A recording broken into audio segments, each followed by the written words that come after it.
Can we have a show of hands, please? How many of you have ever felt the weight of someone staring at you without seeing them do it? We feel each other.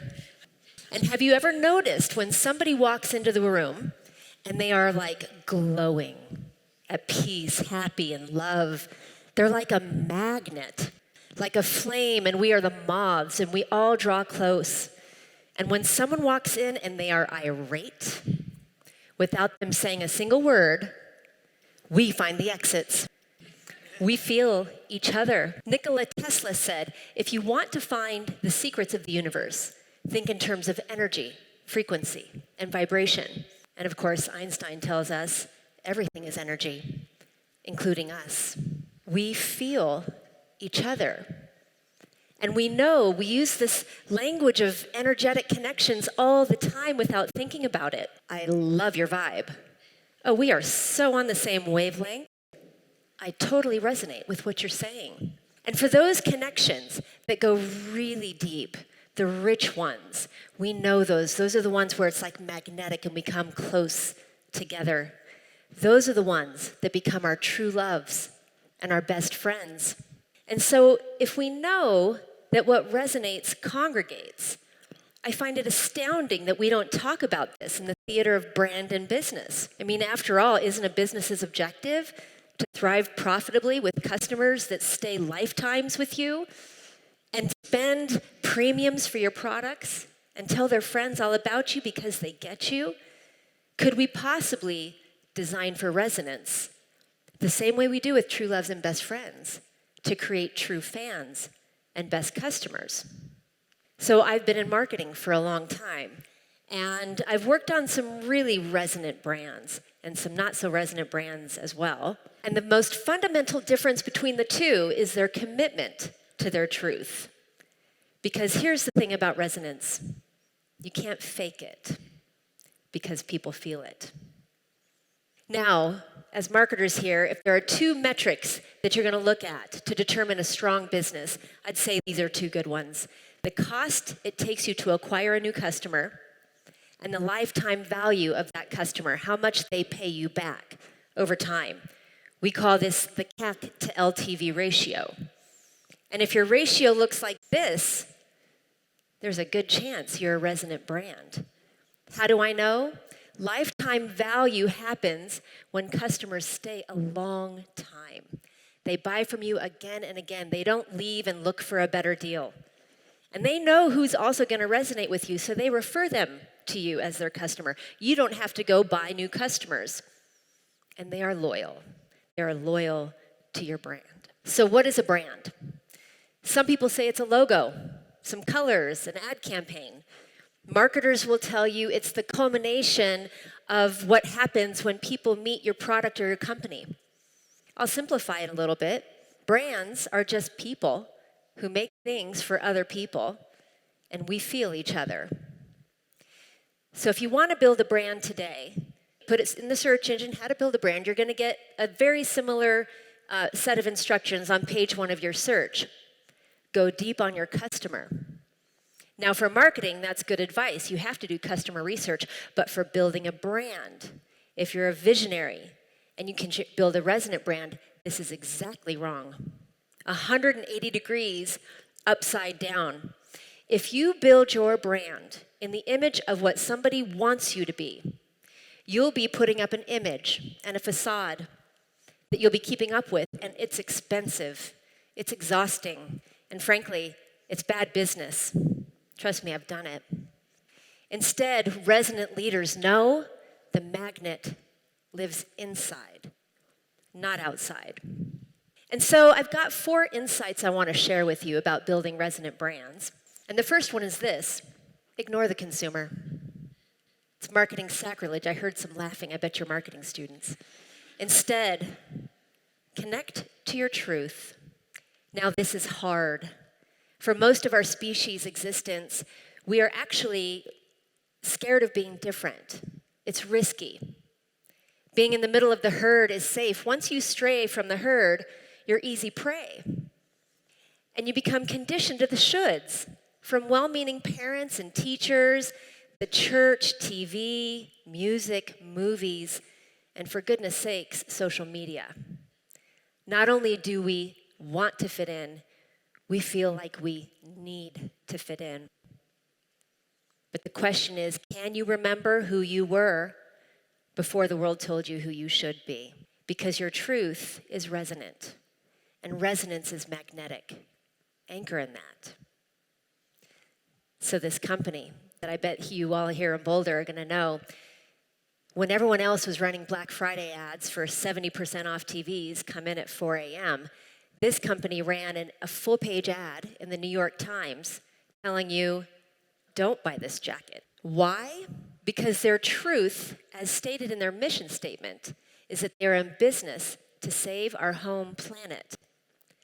This company, Patagonia, does over $1 billion of revenue every year, and most recently designated Earth as its only shareholder. Who does that? Only companies with truth that is so deeply rooted in what they do. And through their resonance, those of us who actually believe what they believe, we're fans for life. Resonance is good for business.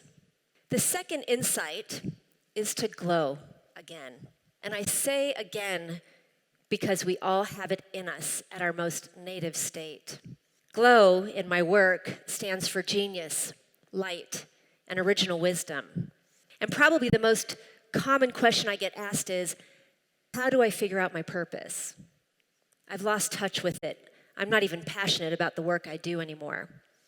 And so when I work with visionaries to come back into this heart and find their magnet, we take a couple of days of shedding off all the shoulds and excavating into the heart. Now, it takes a couple days. Sometimes there is a lot on top of the magnet. And I don't have a couple days with you, but I do want to share just a few things I do with them so that they can come back into this glow. Because remember when I first walked out here, when someone is glowing, they're attractive. They're like a magnet. So you can tell I get a little mystical in my work with all this talk about energy and frequency and vibration and things like that. Resonance design is the immersion I take my clients on. And some people even call it a brand seance. And the first thing I have you do is go deep. And we've got to tap in, shut off the noise, and find that current, that original energetic current that runs in you, your pulse. This is the current that's been running in you since you were in the womb. And it's going to keep beating until it stops. And in your mind's eye, I have you invite two people to sit with you. The first one is your very young you, before the shoulds started taking hold, maybe 3 or 4 years old, maybe no more than 8. And you need to play with them. What are they doing? In that mind's eye, can you see them? Are they running outside? Are they climbing a tree? Do they have shoes on? Do you have your hands in a bowl of cookie dough? Is finger paint in your hair? And I can start to see when you start to play with your young self, you're starting to experience that joy again, that light. And the glow is starting to dial up. And the second one I have you invite is your 100-year-old you. This one is at the end of days. This one's seen you do it all. Look at you. Your hair is different, your skin is different, but you know your eyes. And listen. You have something to say to you. And like that, people get it. And the tears start to flow. It's so emotional to hear your own wise self again and see yourself lit up with joy. And the second thing we do is we visit your genius, your zone of genius. We all have this. It's what we are extraordinarily good at and we have incredible passion for. And when we're engaged doing this, the sun goes down too fast. We forget to eat. We probably put off going to the bathroom. And we can't wait to get back to it tomorrow. And when people ask, please teach me how you do what you do, it's really hard to break it down because it comes so natively. This genius, very few of us live in it, and even fewer people create brands and business from it.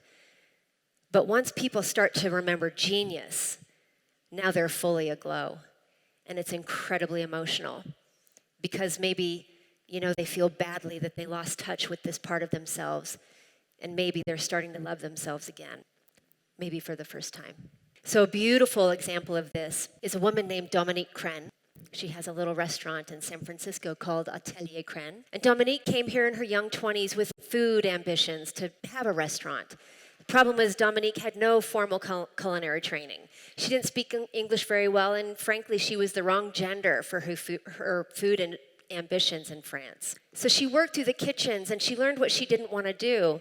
And when she finally opened her own restaurant, her kitchen was peaceful and loving and friendly because they knew the energy of love actually made food taste better. And as her genius as an artist, food is just canvas. Every course is served with a line of poetry.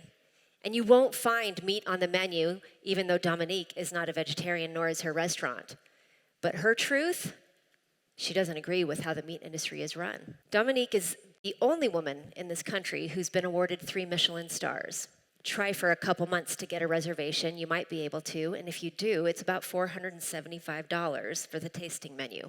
Resonant brands make for good business. The third insight, tell your story. Now you are anchored in your truth and you are glowing again. When I started in marketing, we used to have to buy ads in just TV, print, billboards to get our message out. But today, the most powerful media channels are in every one of your pockets, all of your media channels. And once you anchor again in your resonance, which is your magnetic power, start telling your story. And if people don't like your truth, they're not your resonant match customers, and they'll never be your fans. It's okay. Move on. Great example of this one is Dr. Bronner's. Their story is told in 2,500 words on their bottle with so many exclamation points. A complete marketing no-no, but a great articulation of their truth. And if you resonate with it, you're with them. Dr. Bronner's doesn't spend much money in advertising and actually thinks social media is evil, so they don't do much of that either. But thank goodness, people like Lady Gaga and Drake, Natalie Portman, Olivia Wilde, Bobby Brown, they all have got Bobby Brown in their posts and not asking for a penny for it. The fourth insight, I told you to ignore the consumer, but always embrace your fans. You are them, and they are you. And they're going to tell you when you're missing something and when you mess up. And they'll still love you and stand up for you in a fight. They're going to save their pennies to pay a premium for what you do, and they will have the greatest ideas for how to make your product or service better. So, it's actually simple, but not easy. It takes incredible courage to build a resonant brand. Anchoring in your truth means you're going to have to be okay with haters. You're going to have to be okay with looking a little crazy. Glowing again takes excavation. Telling your story, though, that becomes currency so that you can send it out like a beacon. Those who resonate with you can find you. And of course, at the end of it all, embrace your fans. So I talk about brands because I work on brands, and I'm really privileged to be able to vision for visionaries, to help them unlock that glow and tell that resonant story so they can meet the world brilliantly. But it's all just so personal because brands are just people who make things for other people. And I would say this is my message to all of you, even if you don't have a brand or a company. Your truth is resonant, and your resonance is magnetic. And how you glow matters.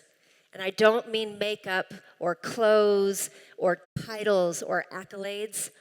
I mean your genius, your light, and your original wisdom. Howard Thurman said, "Don't ask what the world needs. Ask what makes you come alive and go do that. Because what the world needs is more people who've come alive." Thank you.